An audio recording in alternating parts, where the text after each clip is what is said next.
vacances en Belgique, le pasteur avait déclaré l'année de la récolte. Et un jour, pendant que moi j'étais en Belgique, on n'avait pas parlé avec lui. J'ai fait un rêve. Dieu me montrait qu'il y avait des hommes, 2 personnes, qui sillonnaient la salle avec des paniers. Et chaque personne dans l'église prenait sa part dans le panier. Et lorsque je viens, le pasteur me dit, nous avons décrété cette année l'année de la récolte. Je lui ai raconté le rêve que j'avais fait par rapport à la prophétie. Et je bénis Dieu, parce que je crois pour sortir de ce séminaire, Dieu a fait des grandes choses. Pour sortir de ce séminaire, je crois. J'ai la foi, la conviction que d'ici la fin de l'année, comme on avait décrété cette année, l'année de la restauration, l'année des témoignages, nous allons témoigner et Dieu va restaurer les vies. C'est là où j'avais reçu ce texte. Et j'ai préféré qu'on puisse le partager ce soir. Nous allons le lire. 1 Roi, chapitre 2 Rois, chapitre 20. Je lis au nom de notre Seigneur Jésus-Christ. Amen. En ce temps-là, Ézéchias fut malade à la mort. Le prophète Ésaïe, fils d'Amoth, vient auprès de lui et lui dit, « Ainsi parle l'Éternel, donne tes ordres à ta maison, car tu vas mourir et tu ne vivras plus. » Ézéchias tourna son visage contre le mur et fit cette prière à l'Éternel. « Ô Éternel, souviens-toi que j'ai marché devant ta face avec fidélité et intégrité de cœur, et que je fais ce qui est bien à tes yeux. » Ézéchias répondit d'abondantes larmes.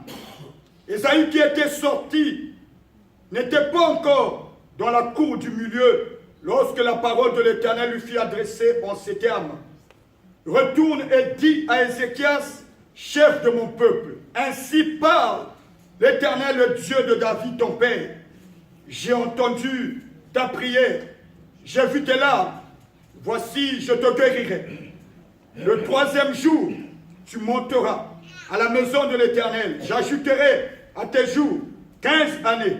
Je te délivrerai, toi et cette ville, de la main du roi d'Assyrie. Je protégerai cette ville à cause de moi et à cause de David, mon serviteur. » Ésaïe dit, prenez une masse de figues, on la prit et on l'appliqua sur l'ulcère, et Ézéchias guérit. Ézéchias avait dit à Ésaïe, « À quel signe connaîtrai-je que l'Éternel me guérira et que je monterai le 3e jour à la maison de l'Éternel ?» Et Ésaïe dit, « Voici de la part de l'Éternel le signe auquel tu connaîtras que l'Éternel accomplira la parole qu'il a prononcée. L'ombre avancera-t-elle de 10 degrés ou reculera-t-elle de 10 degrés ?» Ézéchias répondit, « C'est peu de choses que l'ombre avance de 10 degrés, mais plutôt qu'elle recule de 10 degrés. » Alors Ésaïe, le prophète, invoqua l'Éternel qui fit reculer l'ombre de 10 degrés sur les degrés d'Akaz où elle était descendue. Amen. Amen. On acclame pour la parole de Dieu. Le thème bien-aimé de mon exhortation ce soir, je l'ai intitulé « L'Éternel est ton Dieu, se souviendra de toi. » J'aimerais que tu puisses dire à quelqu'un ce soir que l'Éternel est ton Dieu, se souviendra de toi. Non, dis-le bien-aimé dans le Seigneur. Dis-le avec foi, avec conviction, que ce soit de ta part comme une prophétie. Si tu peux le toucher, le remuer, ce soir, remue-le, touche-le. Dis-lui, l'Éternel est ton Dieu, se souviendra de toi. Amen. Bien le Seigneur, ce soir je suis venu te présenter un Dieu de souvenirs. Amen. Je suis venu dire à quelqu'un, Dieu m'a dit de te dire, de dire à cette église de nouvelle naissance que Dieu se souviendra de toi.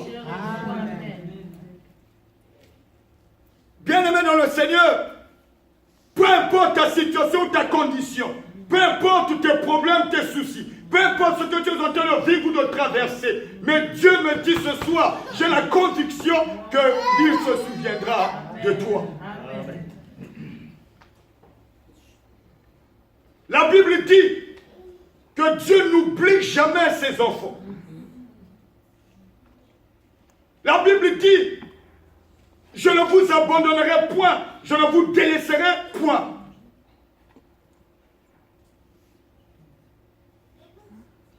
Et bien aimé dans le Seigneur, dans le livre de Ésaïe, le chapitre 49, le verset 15 à 16, la Bible dit, une femme oublie-t-elle l'enfant qu'elle allait?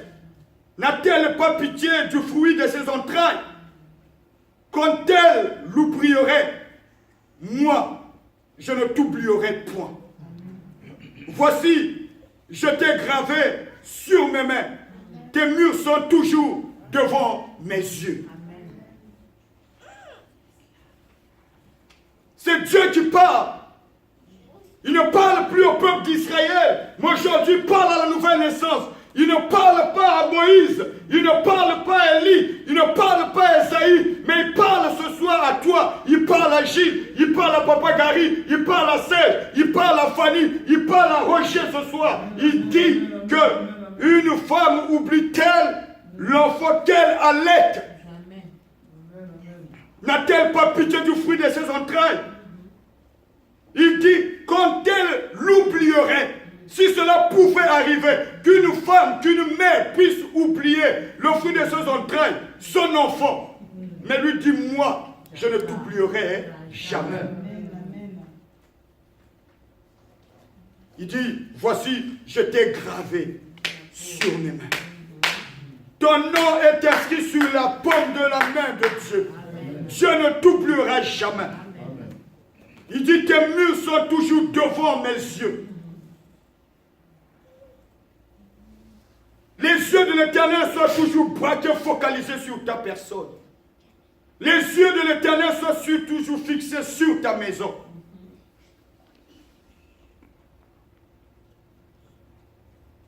Il ne t'oubliera jamais. Toi qui es là ce soir, ça fait des années, des mois que tu souffres. Ta situation ne change pas. Tu pries, mais rien ne bouge. Peut-être que tu te dis, Dieu ne m'écoute pas. Peut-être que Dieu m'a abandonné. Non. Dieu ne t'abandonnera jamais et Dieu ne t'oubliera jamais.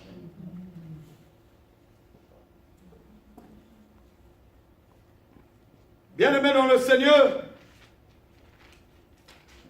dans ce texte, il est dit, en ce temps-là, Ézéchias fut malade à mort. Mais de quel temps la Bible parle? Si nous retournons en arrière dans le chapitre 18, nous allons voir qu'en ce temps, à cette époque, le roi de la Syrie, Sanchérib,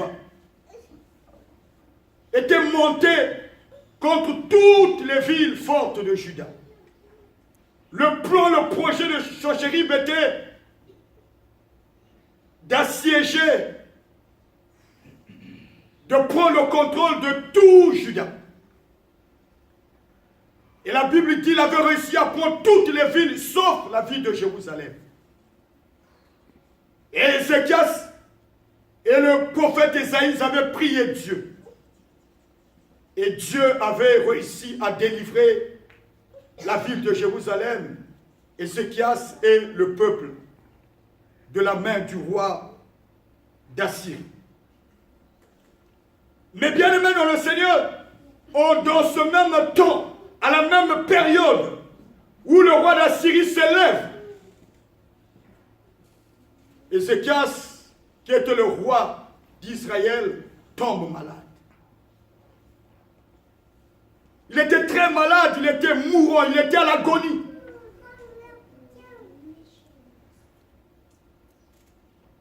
La Bible ne dit pas le pourquoi de sa maladie. Mais la Bible dit seulement qu'il était très malade. Et Dieu va envoyer sa bouche autorisée, le prophète, pour aller lui parler. Ézéchias était malade, il était souffrant, il était mourant. Il avait besoin d'un réconfort.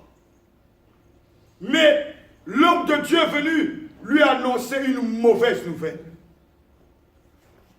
Il dit, donne les ordres à ta maison, tu mourras.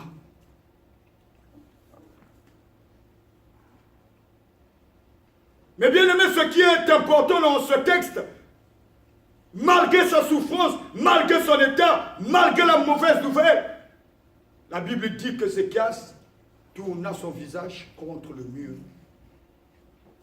Il a parlé à Dieu. Il a prié à Dieu.